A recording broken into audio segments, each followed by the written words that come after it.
வாழ்க்கையில இப்ப நீங்க 4 மாசமா பிரிஞ்சிருக்கீங்க இல்லையா? ஆமா. சரி, நீங்க காதலிச்சதா சொல்லிருந்தீங்க. அந்த காதல் என்ன நடந்தது? காதலிச்சது ஸ்கூல் காலத்துல, பாடசாலை நாட்கள்ல. அதோட அது தொடர்ந்து நீடிக்கல. அப்ப நான் விரும்பின ஒருத்தரை வந்து அவரை எங்கட வீட்டுல வந்து தாய் தந்தைக்கு கேட்டு வந்தார். அவங்க திருமணத்துக்கு சம்மதிக்கல.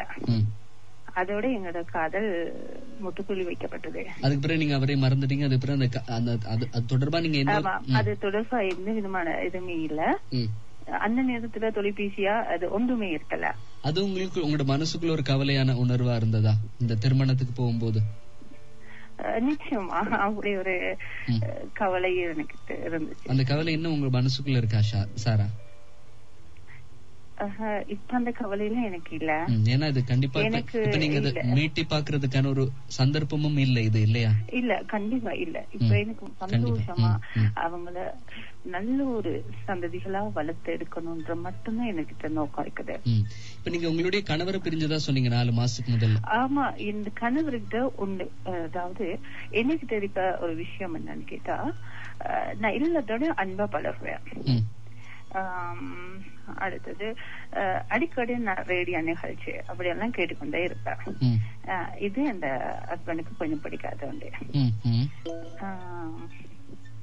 அப்போ இதனாலையும் எனக்கும் அவருக்கு இடையில சின்ன சின்ன பிரச்சனைகள் வந்துட்டு போகலாம். அதுவும் பெருசா இல்ல, பெருசா வந்துட்டு சண்டைகள் வரலாம். இப்படியே ரேடியோ கேட்கறதால அவருக்கு ரேடியோண்டாவே ஒரு எரிச்சல் தான். ரேடியோ கேட்கவே வானான்னு தான் சொல்லுவாரு. ரேடியோ டிவி இப்படி எல்லாம் வீட்டுல போட முடியாது.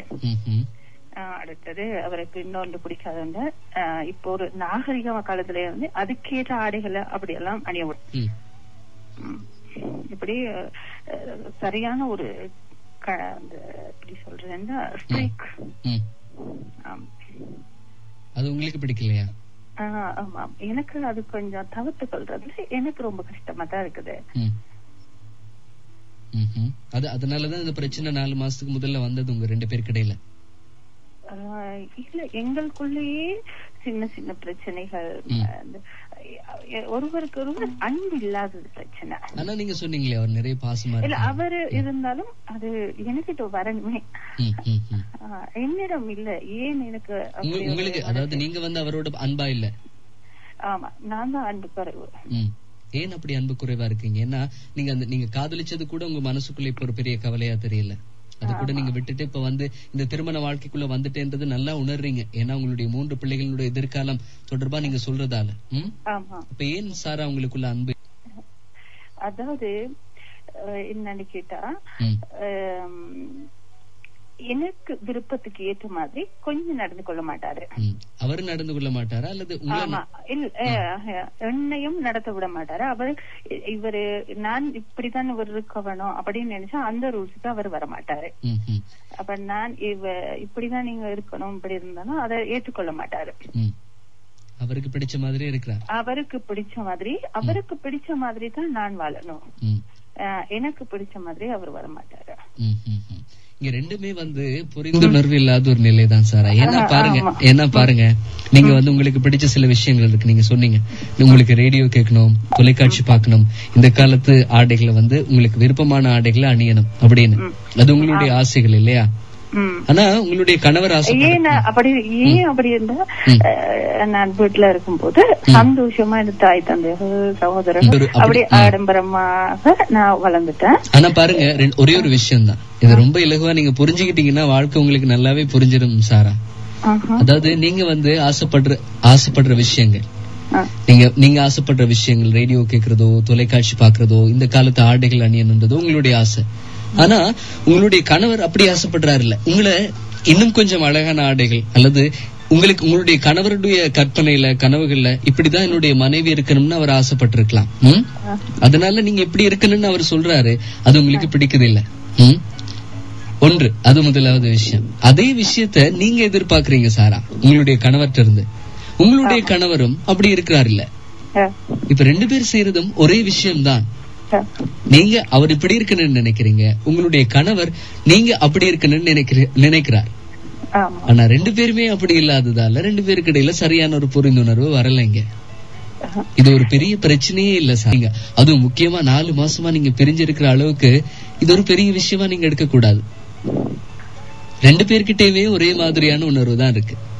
இல்ல இது இப்படிதான் 10 வருஷமா இருந்ததுக்கும் 10 வருஷமா இதே தான் பிரச்சனைகள். சின்ன ஒரு விஷயம் சொல்லட்டுமா? நான் சொல்லுங்க. அதாவது நீங்க அவருக்கு பிடிச்ச மாதிரி இருந்துருங்க. நான் நிறைய அவருக்கு பிடிச்ச மாதிரி ஆடைகளையும் அவருக்கு ஏற்ற மாதிரி நடந்தும் பார்த்திருக்கேன். ஏன்னா நீங்க அவருக்கு பிடிச்ச மாதிரி இருந்து அவர் சொல்ற விஷயங்களை நீங்க கேட்க ஆரம்பிக்கும் போது அவரும் தானா நான் சொல்றதெல்லாம் என் மனைவி செய்யறாங்களே, எனக்கு பிடிச்ச மாதிரியே இருக்காங்களே, எனக்கு பிடிச்சதெல்லாம் செய்து தராங்களேன்னு அவரும் ஒரு நிமிஷம் யோசிச்சு நீங்க செய்யறத நீங்க அதாவது நீங்க எப்படி இருக்கணும்னு நீங்க நினைக்கிற மாதிரி அவர் இருக்க ஆரம்பிச்சிருவார் தானாவே. நிச்சயமா இல்ல, நிச்சயமா இல்ல. நானும் அவருக்கு ஆசைப்பட்ட மாதிரி நடந்து பார்த்திருக்கேன். அவரு ஆசைப்பட்ட மாதிரி இருக்கேன். ரேடியோ கேட்க கூடாது நான் அதுக்கு போட்டிருக்கேன். இப்படி நிறைய விஷயங்களை தவிர்த்து சொல்ற இந்த விஷயம் எல்லாமே தவிர்த்துக்கொண்டேன். சொல்லுங்க. இப்ப நீங்க வந்து உங்களோட 3 பிள்ளைகளும் என்ன செய்யறாங்க சாரா? 3 பேருமே ஸ்கூல் போறாங்க, படிக்கிறாங்க. நீங்க வந்து உங்களுடைய அம்மா வீட்லயா இருக்கீங்க? இல்ல, எனக்கு வாங்கி கொடுத்த வீட்டுலதான் நான் இருக்கேன். அப்ப உங்களுடைய கணவர் பேசுறது இல்லையா? கணவர் இல்ல, அவரு அவங்களோட அம்மா வீட்டுல அம்மா வீட்டுக்கு போயிட்டாரா? ஆமா. வந்து பாக்குறாரா? பிள்ளைகளை வந்து பாக்குறது உண்டா? பிள்ளைகளை அடிப்ப ஸ்கூல் லீவ்ல பிள்ளைகளை அங்க அழைச்சு போயிட்டு பாப்பாரு. அடுத்து சாட்டர்டே சண்டே வந்து பிள்ளைகளை பாப்பாரு. ஆனா நீங்க இப்ப நிறைய மிஸ் பண்றீங்க இல்லையா உங்களுடைய கணவரை? எப்படி உங்களுடைய கணவரை நீங்க நிறைய மிஸ் பண்றீங்க? இல்ல, அன்பான மனைவியை தான் அவர் மிஸ் பண்றான்னு நான் நினைக்கிறேன். சரி, இன்னும் வந்து அதாவது சாரா இப்படிதான் சொல்லுங்க. அவர் அரசாங்க உத்தியோகம் வேலை தான் பாக்குறாரு. அவரு வேலை முடிஞ்சு அவரு 4:30 அந்த அளவுல வேலை முடிஞ்சிடும். ஆனா வேலை முடிஞ்ச கரெக்டா வீட்டுக்கு வந்துடணும் அப்படின்னு சொல்லி கூட அவருடைய பணம் தான். நான் கண்டிப்பா அந்த வேற பொருட்கள் ஆடம்பரமான பொருட்கள் வாங்காம அவருக்கு பைக் வாங்கி கொடுத்தேன். நீங்க கண்டிப்பா வீட்டுக்கு வந்துடணும், அந்த டைமுக்கு வீட்டுக்கு வந்துடணும் அப்படியெல்லாம் சொல்லி கூட அவரு அதை பெருசுபடுத்துற இல்ல, அவங்களோட அம்மாட வீட்டுக்கே போயிடுவாரு. சரி, நீங்க சில விஷயங்களை எதிர்பார்க்கறீங்க உங்களுடைய கணவர்கிட்ட இருந்து, உங்களுடைய கணவரும் சில விஷயங்களை எதிர்பார்க்கிறார். நீங்க வந்து சாரா முக்கியமா நீங்க சொன்னது போலவே உங்களுடைய 3 குழந்தைகளினுடைய எதிர்காலம். ஏன்னா சின்ன காலத்துல வந்து பிள்ளைகள் அன்புக்காக இயங்குறது உண்டு. இப்படி அம்மா அப்பா நடந்து கொள்கிற விதமும் அந்த சூழலும் வந்து அவங்களுக்கு ஒரு பாதுகாப்பு இல்லாத ஒரு உணர்வை தரும்போது அவங்களுடைய வாழ்க்கை வந்து எதிர்காலம் என்னவா இருக்கும் அப்படிங்கறத நீங்க நிறையவே யோசிக்கணும் சாரா. சில நேரங்கள்ல அவங்க வந்து நாங்க அப்படி நினைக்கலாம் சாரா. இருந்தாலும் பிள்ளைகள் வந்து யோசிக்கிறது இன்னும் ரொம்ப ஆழமா. ஏன்னா அவங்க சின்ன சின்ன விஷயங்களை கூட இதுக்கு அர்த்தம் இதுவா இருக்குமோன்னு கூட நினைச்சுக்கிட்டாங்கன்னா வாழ்க்கையில இப்ப வந்து கேட்கிற கேள்விகளுக்கு அவங்களுக்கு கிடைக்கிற பதில் தான் அதுதான் வாழ்க்கைன்னு நினைச்சிருவாங்க சில நேரங்கள்ல. இல்ல, இப்ப கூட பிள்ளைகள் ஏன் டேடா வர மாட்டாரு அப்படின்னு கேட்ட கூட அவருக்கு வேலை விட்டி இதனாலதான் வர்றாரு, இல்ல இதனால லீவு 2 நாள் சனி ஞாயிறு அந்த டைம்ல வருவார் அப்படின்னு சொல்லி அந்த பிள்ளைகள் அதைத்தான் நினைச்சு கொண்டிருக்காங்க. உள்ள பிரிவு பிள்ளைகளுக்கு தெரியாதுன்னு சொல்றீங்க. வெளியில யாருக்குமே தெரியாது. இப்ப தெரிஞ்ச உங்களுக்கு வானொலிக்கு மட்டும்தான், மத்த வெளியில யாருக்குமே தெரியாது. சார் முக்கியமா உங்களுடைய 3 பிள்ளைகளுடைய எதிர்காலத்தை மட்டுமே நிறைய யோசிங்க. ஏன்னா சின்ன பிள்ளைகள் வந்து பொய் சொல்றதுக்கு ஆரம்பிக்கிறது அம்மா அப்பாவாலதான். ஏன்னா அந்த ஒரு பாதுகாப்பு உணர்வு வீட்டுல அவங்களுக்கு இல்லன்னு அவங்க உணரும் போது கண்டிப்பா வந்து அவங்க நிறைய விஷயங்களை அம்மாட்ட சொல்றதால வந்து எனக்கு அந்த சொல்றதால பயம், அவங்கள்ட்ட சரியான அந்த பதில் கிடைக்காது அப்படிங்கறதாலதான் அந்த பொய் சொல்ல ஆரம்பிக்கிற ஒரு நிலை வருது. இப்படி பிள்ளைகள் செய்யற ஒவ்வொரு பிள்ளைக்குமே காரணம் அம்மா அப்பா தான். நீங்களோ உங்களுடைய கணவரோ எந்த ஒரு விதத்திலும் நீங்க வந்து உங்களுடைய பிள்ளைகளை நல்ல ஒரு நிலைக்கு கொண்டு வரணும்ன்ற ஒரு ஆசை கனவோட தான் வளர்த்துட்டு இருக்கீங்க இல்லையா? ஆகவே நீங்க அவங்கள பத்தி நிறைய யோசிங்க சாரா இந்த நிலையில. ஏன்னா உங்களை பத்தி உங்களுடைய ஆசைகளை பத்தி இப்ப நீங்க நினைக்கிறத விட அதிகமா யோசிக்க வேண்டியது உங்களுடைய பிள்ளைகள், அவங்களுடைய சின்ன சின்ன ஆசைகள் கனவுகள். அப்பா அம்மா 2 பேருமே ஒன்னா சந்தோஷமா இருக்கிறத அவங்களும் பாக்கணும் இல்லையா? ஆகவே நீங்க வேற உங்களுடைய கனவுகள் ஆசைகளை அதிகமா நினைக்கிறத விட நீங்களும் உங்களுடைய கனவு அதைத்தான் நான் இதற்கு முன்பு உங்களுக்கு சொன்னேன். கண்டிப்பா நீங்க சொல்லி இருந்தீங்க. எனது லட்சியம் வந்து எனது 3 குழந்தைகளையும் நல்ல ஒரு பிரஜைகளாக அதுகளை வளர்த்து அழக்க வேணும்ன்ற மட்டும்தான் எனது ஆசை. நான் உங்களுக்கு சொன்ன மாதிரி ஆடம்பரையா ஆடைகள் அணிவதோ வானொலி கேட்ட ரேடியோ கேட்ட அது எது பெருசா எனக்கு அது தோண்டல.